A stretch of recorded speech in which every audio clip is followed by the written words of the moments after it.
마태, 마가, 누가복음이 공관복음이고 요한복음은 개별적으로 사복음서에 들어 있습니다. 공관복음이라는 같은 관점에서 보는 그러한 복음서이지만 요한복음은 사복음서, 복음서이지만은 다른 각도에서 하나님을 바라보고 하나님 입장에서 서술해 내려가는 감동의 연속입니다. 말씀을 처음에 이렇게 읽어갑니다. 태초에 말씀이 계시니라. 여러분, 태초, 영원, 상고라고 하는 표현을 하는데요. 이 태초는 우리가 알 수 없는 세계예요. 우리 눈으로 보이지 않는 세계예요. 믿음으로만 보는 세계인데 태초라고 하는 것으로부터 이제 그곳에는 말씀이 계셨다라고 하는 것이죠. 근데 이 말씀이 하나님과 함께 계셨답니다. 말씀이 하나님과 함께 계셨대요. 그러면서 이 말씀은 곧 하나님이시라. 여러분, 우리에게는 이런 언어적 모순이 있을 수 있으나 이 믿음의 눈으로 받기를 주의 이름으로 축복합니다. 태초에 말씀이 계셨는데 이 말씀이 하나님과 함께 계셨답니다. 그러면 우리는 둘 이렇게 생각하겠죠. 근데 이 말씀인 하나님이 계시고 또 하나님이 계셔요. 근데 사실 이 아들 하나님인 말씀과 아버지 하나님인 하나님이 계시다는 것이죠. 태초에 우리는 우리 인간의 부모 혈통과의 관계 속에서 아버지와 아들 이런 관계는 아버지가 높고 아들이 낮아요. 그런데 태초라고 하는 그 세계 속에는 아버지와 아들 관계는 동등한 관계입니다. 그래서 우리가 하나님의 말씀을 접근할 때 우리 임으로 아들과 아버지 관계 속에서 아버지는 높고 아들은 낮다 이렇게 받아들이면 안 돼요. 또 성령 하나님은 더 낮다 이렇게 해서 구분하면 문제가 심각해집니다. 그 본체는 동등하나 그 본체를 다 버리고 이 땅에 오신 하나님 말씀 그 세계가 있어요. 이게 영원 세계라고 하는 겁니다. 그 세계로부터 이 세상이 만들어집니다. 만들어진 세계 속에 들어오신 하나님을 이름하여 아들 하나님이라고 하는 것이죠. 이어서 오늘 말씀은 이렇게 증가합니다. 2절에 그가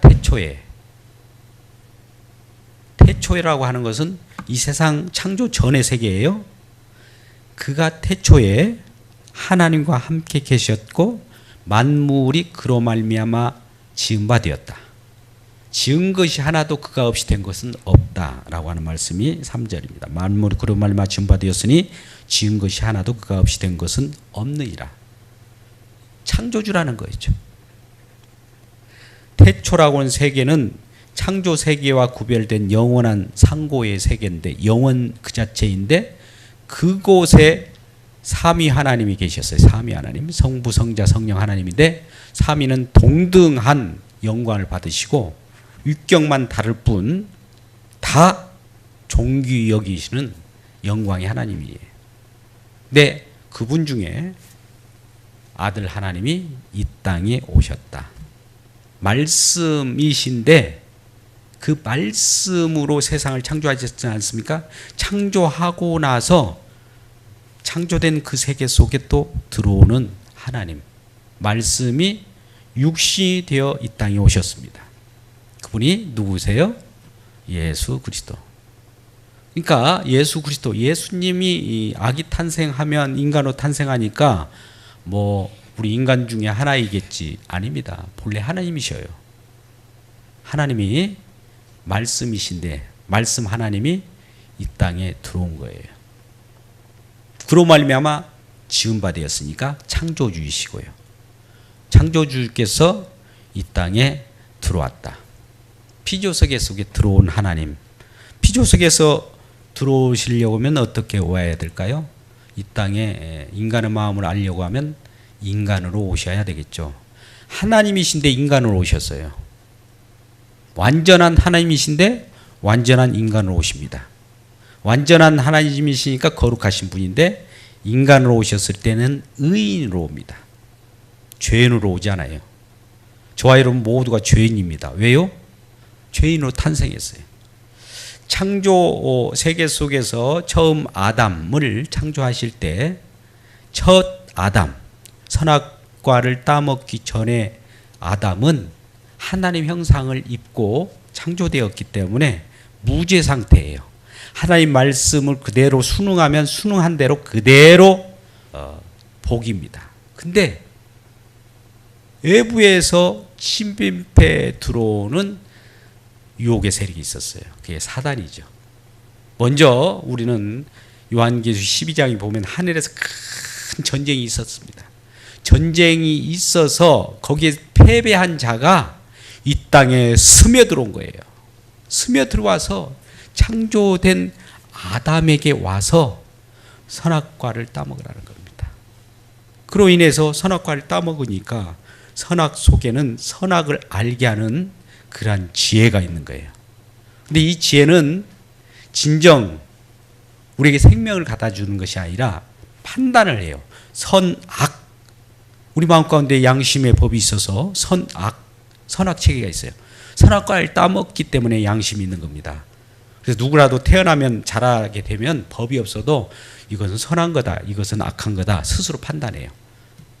그런데 사실 우리가 선하다고 판단했던 것도 하나님 입장에서 볼 때는 악한 거예요. 물론 악하다고 생각하는 것은 악한 거지만은 인간의 모든 것들은 다 악하게 되어버린 거예요. 왜 그럴까요? 하나님의 형상대로 지음받은 아담이 이제 그 형상이 다 흐트러져 버렸어요. 훼손되어 버렸어요. 일말에 훼손되지 않는 것이 없어요. 근데 우리는 이 일말에 훼손되지 않는 것을 증폭시켜 나가자 이게 종교예요. 없습니다. 우리는 이미 죽었어요. 에베소 2장 1절 이하의 말씀. 이미 죽었던 너희를 죽었다. 그래서 이러한 이 말씀이신 하나님이 세상을 말씀을 창조하시지 않습니까? 창조하신 그분이 말씀이 육신, 사람이 되어서 이 땅에 오셨어요. 1장 14절 말씀을 한번 볼까요? 1장 14절. 요한복음 1장 14절. 여러분 한번 볼까요? 바로 옆에 나오니까 말씀이 어떻게 됐다고요? 육신이 돼요. 그러면 육신 되어서 어떻게 됐다는 거예요? 우리 가운데 가심에 우리가 그 영광을 보니 아버지 독생자의 영광이요 은혜와 진리가 충만한 그 역사가 있습니다. 오늘 요한복음을 열어가면서 우리가 생각할 것은 이 요한복음을 하나님 감동에 의해서 기록한 자가 사도 요한이에요. 베드로, 안드레, 요한. 이 요한은 이와 같이 빛에 대해서 증거도 하고요. 또 요한복음뿐만 아니라 요한일서를 보면 요한일서 1장 1절에 이와 같이 기록합니다. 태초부터 있는 생명의 말씀에 관하여는 우리가 들은 바요, 눈으로 본 바요, 자세히 보고 우리 손으로 만진 바라. 예, 사도 요한은 예수님의 가장 사랑을 받은 자였어요. 예수님이 곁에서 눕고 그 예수님의 품 안에 손을 얹기도 하고 이런 아주 그러한 사랑의 사도였습니다. 그래서 표현하기를 요한일서에서는 태초부터 있는 생명의 말씀, 태초라고 하는 그 영원 세계에 있는 생명의 말씀에 관하여 우리가 직접 그 말씀이 육신되어 온 그분을 보니 우리가 귀로 들은 바요. 날마다 그 머리맡에서 말씀을 들었거든요. 사도 요한이. 그리고 눈으로 이렇게 예수님을 바라봤기 때문에 그 말씀이 육신되어 말씀이 사람이 되어서 오신 그분을 바라보게 되었고 자세히 보고 또 손으로 만진 바 됐다는 거죠. 그런데 2절에 이 생명이 나타내신 바 된지라 이 영원한 생명을 우리가 보았고 예, 사도 요한은 보았습니다. 저와 여러분은 믿음으로 본 거죠. 증언하여 너에게 전하느니 아버지와 함께 계시다가 예, 태초에 아버지와 함께 계시다가 우리에게 나타내신 바 되었다.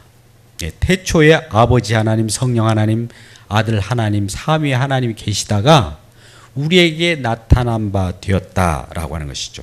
그를 우리가 보고 들은 바를 또 많은 사람들에게 전하게 되었다는 겁니다. 이것은 결국 왜 예수님이 이 땅에 오셨느냐? 오늘 요한 1서에서는 사귐 있게 하려고 한다. 사귐이라는 건 뭡니까? 떨어졌던 관계가 다시 회복되는 관계죠. 왜 떨어졌습니까? 하나님 관계가 하나님이 형상으로 지음받은 아담이 하나님 명령을 어기고 선악과를 따먹었어요. 그거는 물론 따먹고 안 따먹고는 그 순종에 따라서 달라집니다. 이걸 일명 자유의지라고 하면 자유의지일 텐데, 그런데 그걸 사단의 유혹에 의해서 따먹게 된 거예요. 사단이 안 왔으면은 그걸 따먹지 않았죠. 그래서 오늘날도 믿음 생활할 때 우리는 하나님 말씀을 잘 있는 그대로 순종하고 싶어도 사단의 유혹이 날마다 우리를 순종하지 못하도록 만들어 버립니다. 그러므로 우리가 죄를 짓게 되죠. 이것이 아담이 처음부터 그렇게 죄를 짓는 그 내용대로 우리도 그렇게 되어 와요. 죄의 뿌리는 깊습니다. 아무리 그것을 없애려고 해도 인간은 안 돼요. 인간은 안 되는데 누가 되게 할까요? 하나님은 되게 하셔요. 그래서 하나님 믿는다고 하는 거 아니겠습니까? 우리가 표범의 검은 반점을 없애려고 해도 이건 본성상 안 되는 거예요. 흑인의 피부를 검게 되어 있는 것을 희게 아무리 비누칠을 하고 요즘에 이태리 타올로 문질러도 처음에는 깨끗해졌는데 며칠 되다 보니까 또 검은티 되는 거예요. 안 되는 겁니다. 일시적으로는 어떻게 되는 것 같지만 안 되는 거예요. 그래서 이러한 인간들의 하나님과 관계가 끊어져 버리는 이걸 죽음이라고 합니다. 우리는 죽음을 단지 육신적으로 태어나서 일정 횟수가 되어서 그냥 땅 속으로 꺼져가는 생명이 꺼져가는 것을 우리가 죽음이라고 보통 하는데요. 이거는 죽음의 현상 중에 하나예요. 근데 진정한 죽음이 있어요. 첫 번째 사망이 있고 두 번째 사망이 있다는 거죠. 첫 번째 사망만큼은 하나님께서 그러한 죽음을 통하여서 새롭게 펼쳐지는 세계를 펼쳐가는 죽음이기 때문에 어려움이 없습니다. 그 죽음은 누구라도 한번 태어나는 것은 우리에게 정하신 이치라고 해요. 그 후에는 심판이 있다고 히브리서 9장 27절에 말씀하고 있습니다. 그러니까 두 번째 사망에 거하면 이건 되돌이킬 수 없어요. 두 번째 사망. 이 사망은 그냥 육신적으로 이렇게 없어지는 흑인이 흑으로 돌아가는 상황이 아니라 지옥불에 떨어져 버리는 거예요. 이건 지옥이라고 하는 것은 불구덩이입니다. 고통이에요. 고통도 일정 시간 동안 하고 나오면 좋겠는데 그 속에는 시간이 없는 세계예요. 들어가면 나올 수가 없어요. 아무리 발부둥 쳐도 그건 결정돼 버린 거예요. 그래서 오늘날 예수 믿으라고 외치고 목이 터지라 외치는 그런 선지자들과 사도들과 오늘날 복음 전도자들이 왜 할 일이 없어서 그 얘기를 하겠습니까? 그곳으로부터 구원받아야 되거든요. 그곳은 가지 말아야 되거든요. 물론 부모님들이나 우리 세대의 잘못으로 인해 가지고 그래 좋다 내가 지옥 가더라도 자녀만큼은 어떻게 생각하십니까? 그런 마음을 가지고 있어야 돼요. 그러한 사람들이 결국은 본인도 지옥에 갈 수 없는 사람들이에요. 사도 바울도 그랬고 모세도 그랬고 이스라엘 백성들에게서 구원해내지 않으면 내가 오히려 지옥에 갈지라도 하나님 우리 이스라엘 백성들을 살려주세요. 사도 바울도 그런 고백을 하지 않습니까? 이런 마음이 저와 여러분 마음이어야 되는, 그것이 얼마나 힘들고 어렵고 고통스러운 나날인지. 나날은 그 시간이 무시간이에요. 무시간. 창조 세계가 아니에요. 우리가 1, 2, 3, 4 이렇게 가는 초 단위도 아니고 분 단위도 아니고 시간 단위도 아니에요. 우리가 빛이 1년 동안 가는 속도가 1년 동안 가는 걸 1광년이라고 합니다.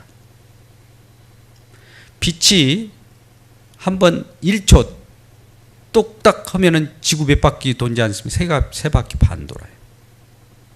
근데 1초가 그렇게 돌아가는데 1년 동안 빛이 가는 그런 광년, 그 세계도 굉장히 넓어요. 빛이 가는 속도로. 근데 이 시간은 엄청난 거예요. 없어. 그 시간 자체가 무시간입니다. 그래서 한번 그 속에 들어가 버리면 아무리 그때는 시간이 없어요. 살아있는 동안에 우리에게는 이와 같은 기회가 있는 겁니다. 그래서 이러한 살아있는 동안에 복음을 외쳐야 되고 생명의 말씀을 외쳐줘야 돼요. 그래서 생명의 빛으로 오신 주님, 오늘은 빛 대신 예수님이 요한복음 1장에서 말씀하십니다. 자, 4절에 가서 그 안에는 생명이 있었으니, 예. 어디에요? 누구 안에? 말씀 안에는 생명이 있대요. 그래서 우리가 생명의 말씀을 전하지 않습니까? 말씀도 그냥 말씀이 아니에요. 인간의 말이 아니에요. 생명을 주는 말씀이에요. 우리에게 생명이 없으면 어둠입니다. 생명이 없으면 죽음이에요. 그래서 그 죽음을 살리는 생명을 주는 말씀이 창조의 역사를 가르쳐 줬던 말씀 자체인 하나님이에요. 하나님은 그러니까 이 세상을 창조하다 보면 하나님은 누가 또 창조했습니까? 또 이렇게 물어보는 분이 있었어요. 그런 이 피조세계는 피조세계의 전후 맥락은 있을 수 있어요. 순서가. 과거가 있으면 현재가 있고 현재가 있으면 미래가 있는데 영원이라고 하는 세계는 무시간이에요. 무시간. 그 전에 누가 있었냐 이걸 따질 수가 없는 거예요. 그 전에 누가 있었는 그 전도 영원이고 그 전에도 영원이에요. 하나님이 계신 그 자체. 그래서 우리는 어떤 존재를 찾기보다도 그러면 이 땅에 오셔서 말씀이 어떤 일을 하는가, 말씀이 우리들에게 무엇을 전하려 왔는가를 보면 알아요. 그건 뭐예요? 생명을 주기 위해서. 생명을 주려고 할 때 생명의 빛으로 나타난 그분이 말씀으로 생명으로 나타났는데 어둠이 알아먹습니까? 우리는 어둠이에요. 아까 하나님 형상을 가지고 있었을 때 선악을 알게 한 나무 실과를 따먹을 때 아담 같으면 알아들었었는데 사단의 유혹으로 이미 선악을 따먹어버리면 그 후로부터는 하나님을 알아보지 못해요. 알아보지 못한다니까요. 자유의지가 상실돼 버린 거예요. 없어. 그래서 그들에게 어둠이 어둠임을 드러내요. 빛이. 그러면 어둠이 깨닫지 못하는 거죠. 그럼에도 불구하고 오늘 말씀 보십시오. 6절, 5절 같은 빛이 어둠의 빛이 되어 어둠이 깨닫지 못하더라. 깨닫지 못하는 거예요. 참 이게 우리의 한계이죠. 우리는 스스로 깨닫지 못하지만 그렇다면 깨닫게 하면 깨달을 수 있을까요? 없을까요? 깨닫게 하셔야 돼요. 깨닫게 하기 위하여 오신 분이 계셔요. 일어나라 빛을 발하라고 오늘 찬양을 했는데요. 일어나라 빛을 발하라 이 말씀과 더불어서 깨닫게 하고 깨우는 자가 와요. 그 자신도 말씀이세요. 하나님이세요. 하나님은 우리를 살리려고 직접 와서 살리는 일을 해요. 어둠임을 드러내고 나서 어둠임을 드러내고 너희는 죄악 가운데 있는 자들이야 죽음이야 라고 하고 그냥 또 이 세상을 떠나가 버리는 것이 아니라 그렇게 알려주고 우리가 어둠이었음을 깨달을 때 깨닫는 자에게 살리는 일이 이제 그 일을 하기 위하여 오신 거예요. 그분이 안 오셨다면 저와 여러분이 어떤 일이 벌어질까요? 큰일 날 뻔했죠. 오시기 잘 오셨습니다. 잘 오셨습니다. 기쁘다 구주 오셨네. 그래야 되는데 기쁘다 구주 오셨네 12월 25일 보면은 그건 기쁘다 구주 오셨네 하고 그 기쁜 것이 아니라 우리가 이제 놀기에 좋아하니까 기쁘다 구주 오셨다고 하죠. 우리 생각과 얼마나 다릅니까? 그래서 태초의 말씀의 세계하고 피조 세계는 다르다. 그리고 오늘 이 태초에 말씀이 계셨으니 이 말씀은 하나님과 함께 계셨잖아요. 말씀이신 성자 하나님과 태초의 영원 세계를 얘기하는 거예요. 말씀이신 하나님과 하나님이신 하나님이 계세요. 말씀이신 하나님은 예수님이시고 하나님이신 하나님은 성부 하나님이시고 또 그걸 증거하시러 오신 또 하나님이 계시는데 성령 하나님이시. 이 삼위 하나님은 영원에 계시기 때문에 우리가 영원 이 피조 세계에 몸을 담고 있는 이상 그 영원 세계에 가가지고 아유 예수님, 성부 하나님, 성령 하나님 이렇게 가서 존재론적으로 이렇게 하면은 큰 문제가 발발해요. 한 하나님이신데 세 분 하나님인가 이렇게 세 분이 아니에요. 삼위격으로 세 인격으로 그러나 그 이 땅에 하실 어떤 큰 계획은 성부 하나님이 짜시고 또 그 일을 시행하러 오신 분이 성자 하나님이고 성자 하나님은 그래서 이 땅에 오셔서 약속대로 실현하고 그 일을 하는데 전능하신 하나님이에요. 그래서 다 이루었다라고 하는 걸 증거하는 하나님이 누굴까요? 예, 성령 하나님입니다. 성령을 받은 분들은 그래서 하나님 하신 일을 날마다 증거해요. 예수님이 하셨습니다. 아버지께서 하셨습니다. 이걸 증거하는 자가 성령 받은 것이지 성령 받았다는 그 느낌, 짜릿함, 불 뭐 이런 것을 불을 증거합니까? 그건 아니잖아요. 예수님을 증거하는 자예요. 누가 보냈기 때문에 성령 하나님은 다 이룬 다음에 이루신 내용들을 아들 하나님이 부활 승천하셔서 보좌 우편에 가셔서 성령 하나를 보내잖아요. 성령 하나님이 뭘 하느냐? 증언하러 보내는 영이에요. 그래서 성령 받은 자들은 예수님을 증언해요. 성령 받은 자들은 성령을 증거하는 자가 아니라 예수님을 증거한다니까요. 성령 받은 자는 아버지를 증거해요.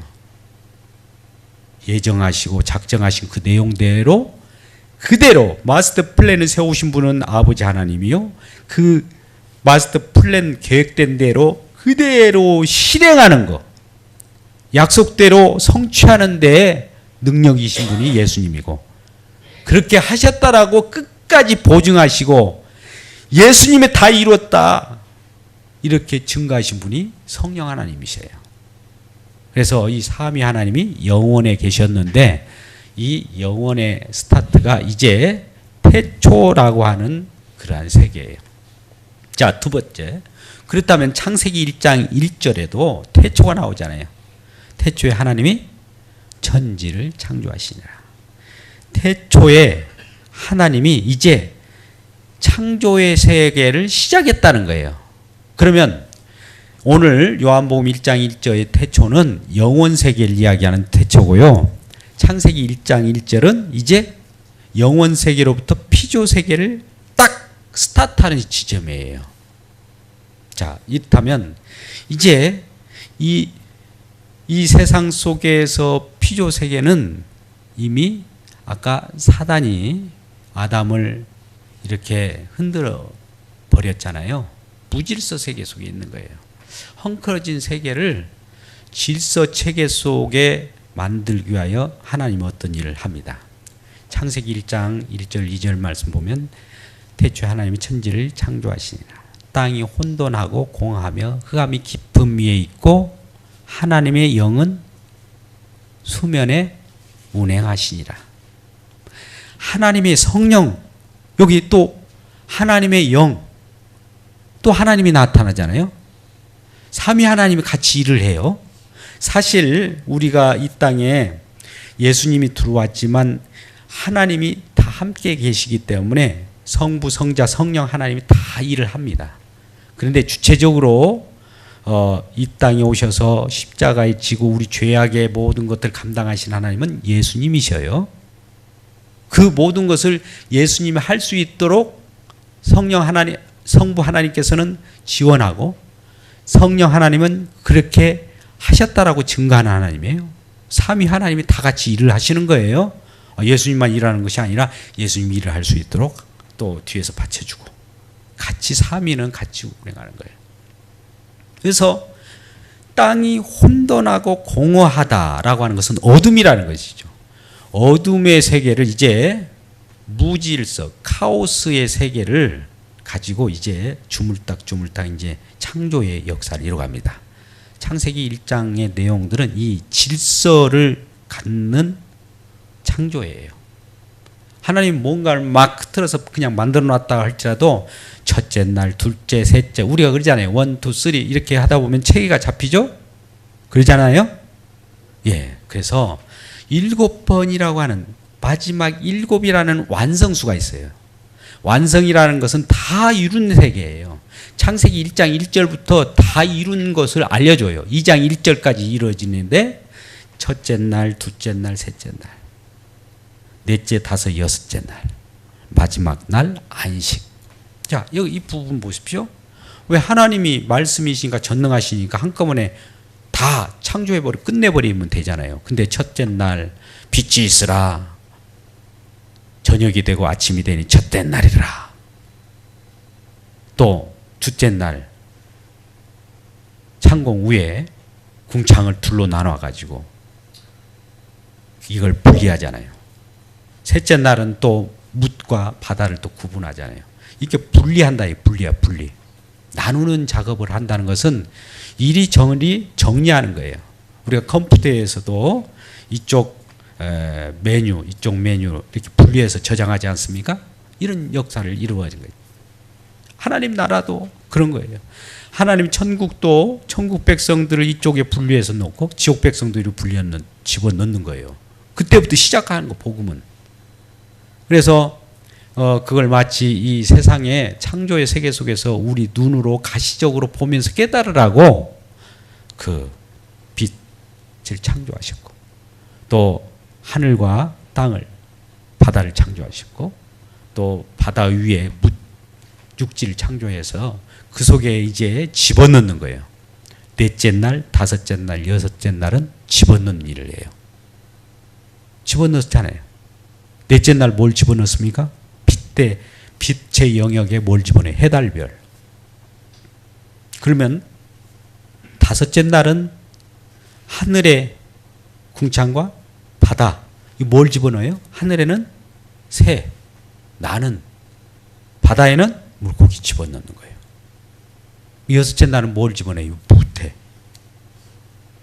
우리가 육지에 기어다니는 거 뭐예요? 짐승,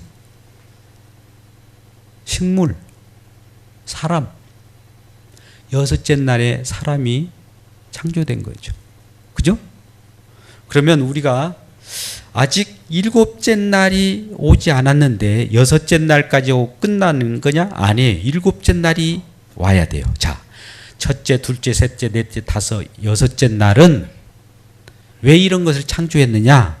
일곱째 날을 위하여 창조하신 거예요. 할렐루야. 이게 중요합니다. 여러분, 첫째 날 해, 달, 별, 빛 이것만 있으면 되지 않나? 그들만의 세계예요.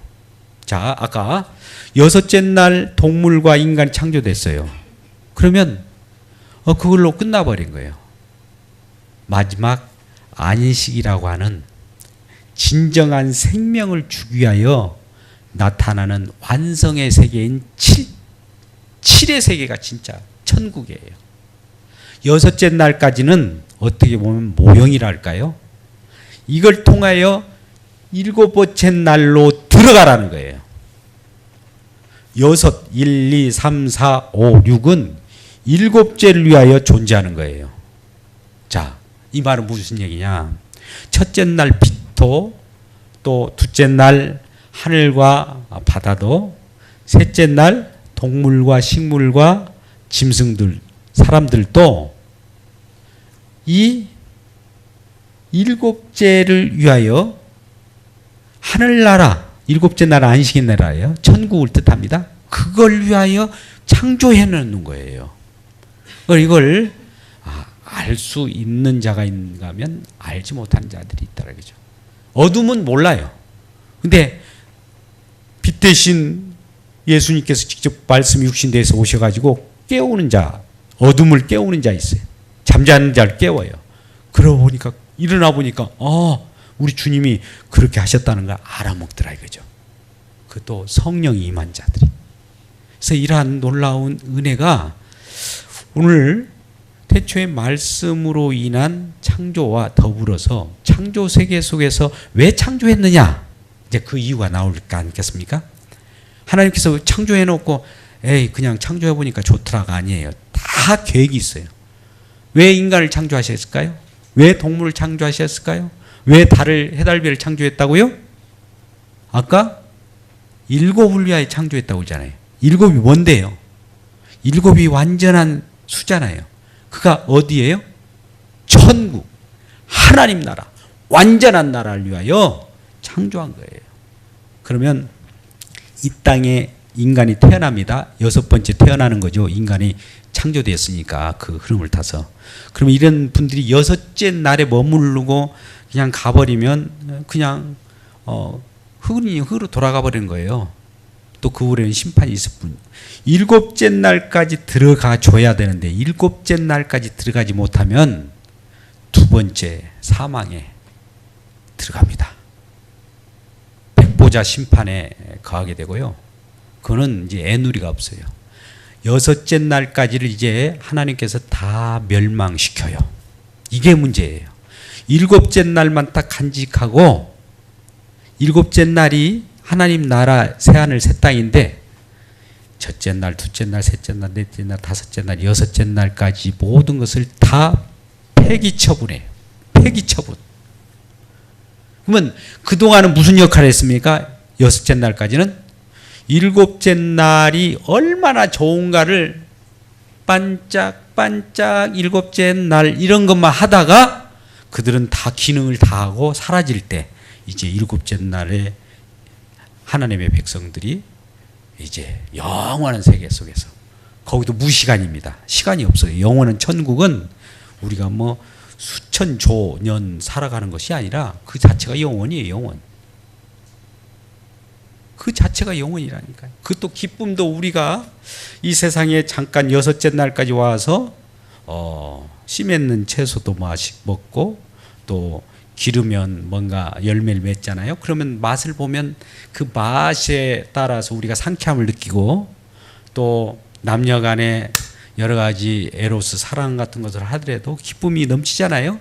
또 가족 간에 어떤 일이 있을지라도 그런 것들로부터 기쁨을 느끼는데 이 기쁨과는 비교할 수 없는 거예요. 그거.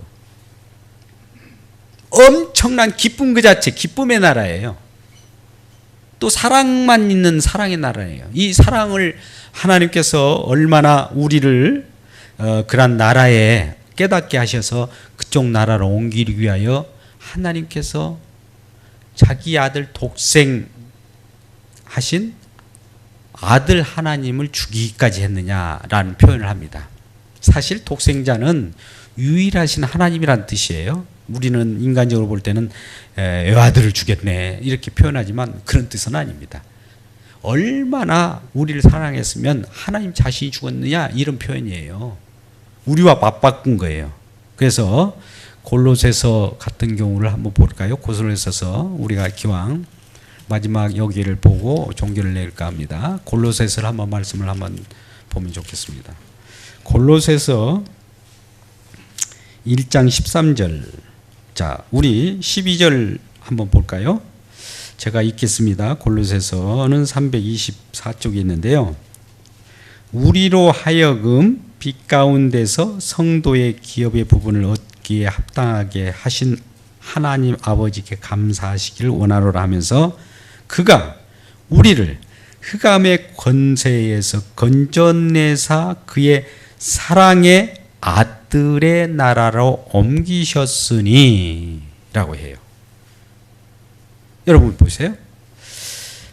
사랑의 아들의 나라로 옮겼다. 예, 그 나라는 사랑의 나라예요. 누가 이 천국을 만드셨어요? 천국은 그 주인이 있을 거 아니겠습니까? 천국의 주인 누구예요? 하나님이죠. 또 이 땅에서 우리에게 천국을 실제로 가지고 오신 분이 있어요. 우리는 천국을 단지 이 세상에 죽고 나서 가는 나라 이렇게 생각하면 안 되고 천국이 몰려옵니다. 이 나라는. 천국이요. 몰려와요. 그 천국을 몰고 오신 분이 예수님이세요. 나를 믿는 자는 멸망치 않고 영생을 얻으리라 하면서 영생을 딱 짊어지고 와요. 그리고 믿는 자에게 선물로 줘버려요. 선물 받은 자가 영생을 얻어버린 거예요. 천국을 얻은 거예요. 그래서 이 13절에 우리가 흑암의 권세에서 건지어 내사 그의 사랑의 아들로 옮기셨으니 라고 하는 거예요. 우리는 다 사랑의 아들의 나라로 옮기신 거예요. 아들로 말미암아 이루어진, 그러니까 그 전에 영원 세계라고 하는 그 세계가 이 땅의 죄악 가운데 심겨져요. 하나님 나라가. 그래서 그러한 백성들 믿는 자들을 그 나라로 옮겨서 영원 세계로 통하게 만듭니다. 이 일을 하기 위하여 우리 하나님 아버지께서 예수 그리스도를 보내신 거예요. 말씀이 그분이 직접 오신 거고. 근데 그것이 우리들에게 단지 논리적으로 하나님 나라가 이 땅에 와서 여러분들을 그냥 구원해 갈 겁니다. 이렇게 하면 우리가 잘 안 느끼니 피 흘리고 십자가에 고통받고 모진 고통과 고난을 당하는 그 사랑을 가지고, 사랑을 어떻게 표현합니까? 자기 자신을, 부모님은 자녀를 위하여 헌신하잖아요. 사랑을 표현한다 하는데 부모님이 내가 뭐 먹고 지고 막 누리고 하면서 사랑한다, 자녀를 사랑한다고 이렇게 할 수는 없잖아요. 자기가 있는 걸 다 내어주잖아요. 이게 사랑인 거죠. 이런 사랑을 하나님께서 직접 보여주고 이러한 사랑을 받은 자, 그게 아버지의 사랑이고 아버지 마음이라고 하는 것을 깨닫는 자, 깨닫게 해서 담아가지고 하나님 나라로 옮기신 거예요. 그래서 그 나라에서 하나님 우리 그 사랑을 안 주셨으면 이 천국에 못 왔습니다. 하나님께서 이러한 일을 하셨기 때문에 면류관을 받으세요. 면류관을 받으세요 하고 면류관을 던져 하나님 무릎 앞에 던지는 거예요. 근데 그럼에도 불구하고 하나님께서는 우리들에게 또 면류관을 씌워주네. 우리들이 뭐 했다고. 하나님이 다 하신 거예요. 이러한 아들의 나라로 우리를 옮기시는 놀라운 은혜를 우리에게 주신 겁니다. 우리는 요한복음의 3장 16절 말씀 누구나 다 알죠. 하나님이 세상을 이처럼 사랑하사 독생자를 주셨으니 이는 그를 믿는 자마다 멸망치 않고 영생을 얻게 하려 하심이니라. 그죠? 자, 요한복음의 핵심 구절이라고 하는 3장 16절이 있는데요. 그 16절 다음 17절, 18절 말씀은 잘 안 보시더라고요. 거기에는 뭐라고 되어 있던가요? 3장 17절 말씀. 하나님이 그 아들 세상에 보내신 것은 세상을 심판하려 하심이 아니요 그래야 말미암아 세상이 구원을 받게 하심이라. 또 18절에 그를 믿는 자는 심판을 받지 아니할 거요 믿지 아니하는 자는 하나님의 독생자의 이름을 믿지 아니하므로 벌써 심판을 받은 것이니라. 여러분, 우리는 심판을 받고 안 받고의 여부를 어떤 우리의 시간적 관념으로 생각하는데, 이 하나님께서는 이미와 아직이라고 하는 것, 이미 하나님 나라를 형성해 놓고 아직이라고 하는 표현을 가지고 우리들을 대롱대롱 이렇게 매달리게 하는 거예요. 그러니까 우리의 구원 줄 자가 하나님께서 이미 다 예정하시고 다 모아놓고 이 땅에 구원받은 자로서 살아가게 하는 거예요. 자, 마지막 우리 이스라엘 백성들을 한번 생각해 보자고요. 이스라엘 백성들을 저 세상이라고 하는 애굽, 그 죄악 많은 그 애굽으로부터 구원해냅니다. 구원해냈죠? 홍해를 건너서 광야라고 하는 곳으로 들어왔어요. 구원받은 백성 맞죠? 구원받은 백성들에게 왜 40년 동안 그 광야를 빙글빙글 돌게 할까요? 구원받았으면 편해야 되는데, 예, 어떻게 구원했는가를 그렇게 알려주기 위하여 그 40년이라는 기간이 들어간 거예요. 아니, 우리는 구원받았으니까 알았으니까 이제 편한 것 우리에게 그런 생활 주세요. 그러지만 우리 속에는 그 애굽을 향한 마음이 있더라. 이 애굽을 향한 마음이 뭐예요? 세상을 사랑하는 마음, 죄를 짓고자 하는 마음, 이것들을 즉 광야에 40년 동안 빙글빙글 도면서 광야에 다 묻어버리는 거예요. 광야는 매장지입니다. 심지어 이스라엘 백성들이 모세들어 왜 우리를 이곳까지 와서 고생시키는 거예요? 오히려 저 애굽에서 있었으면 더 좋았다. 왜 우리를 이곳 광야까지 우리를 꺼내어 우리를 죽게 만들고 매장지로 만드느뇨? 했는데 사실 그 말이 씨가 돼가지고 매장지가 된 거예요. 그래서 천국에 들어가 구원받은 백성이지만 이제 가나안까지 갑니다. 가나안은 완전한 천국입니다. 아까 7의 숫자인 안식의 세계예요. 그러면 지금 이 교회 생활과 믿음 생활은 광야에서 하는데 광야에서는 애굽적 사고방식을 다 죽이는 거예요. 말씀을 듣고 오늘 또 십자가의 복음을 듣고 또 오늘 또 이 설교 말씀을 듣고 죽어야 되는 거예요. 죽어야 사는 거예요. 근데 우리가 왜 이것이 죽어야 되느냐? 죄로 인하여 우리를 살아가게 불쑥불쑥 살게 만드는 것이 있어요. 그게 산 것이 아니라 죄예요. 죄. 선악과를 따먹기 전에 따먹으라고 사단이 와서 너 이거 먹으면 눈이 밝아져. 네가 살아. 하나님같이 돼. 이랬잖아요. 그걸 불쑥불쑥 사단이 지금 유혹하고 있어요. 그래서 이 믿음 생활의 영적 전쟁이에요. 사단이 자꾸 유혹한다는 이 사실을 알고 유혹, 난 죽었어요 이놈아. 날 지금 이제 시비 걸지 마. 죽었음을 날마다 고백하다 보면 사단도 지쳐가지고 그래 너는 죽었으니까 다 살았다고 하는 사람들 찾아갈게 하면서 조금 교만하고 자기 의시되고 자기 위주로 살아간 사람들을 찾아가고 또 유혹을 해요. 그래서 우리는 죽어야 됩니다. 우리 스스로 그러면 죽을 수 있으면 좋겠는데 성령을 받아야 또 죽어요. 이게 그래서 우리 하나님 말씀을 들을 때마다 나를 죽여 주시옵소서. 죽이는 것은 사는 거예요. 역으로 보면 생명으로 생존적 본능이 죽어져야 생명으로 살아가는 역사가 있어요. 하나님은 우리를 죽이면서 살리거든요. 이게 십자가입니다. 십자가의 왼쪽에는 죽여요. 그랬다가 오른쪽엔 살려요. 죽이고 살리고 죽이고 살리고 이 연장선상이 우리의 신앙생활이에요. 그래서 하나님 내가 죄인 맞습니다. 오늘도 주님 앞에 무릎을 꿇고 이 죄 때문에 나는 죽어야 돼요. 맞습니다. 하면 그래 네 죄를 네가 아는구나. 죽었구나. 알았어. 하고 살려요. 살려내고 그걸 보증합니다. 이게 성령 하나님. 거난 땅까지 이제 거하게 되고 이러한 신앙생활로 갖고 있을 때 우리 자녀들과 우리 주변의 모든 분들이 이러한 말씀을 듣고 태초라고 하는 영원 전내 영원이라고 하는 세계 속에서 피조 세계를 만드셔서 피조 세계로 들어오신 그분이 또 우리를 사랑하사 그 영원 세계로 옮기시는 사랑의 아들 나라로 옮기기 위하여 빛으로 오셨다는 이 사실. 그분은 우리가 어둠이기 때문에 깨닫지 못하지만 어둠은 어둠이었음을 아는 자들로 하여금 하나님은 빛으로 임하여서 하나님 나라를 갈 수 있는 그런 놀라운 은혜를 베풀어 주셨습니다.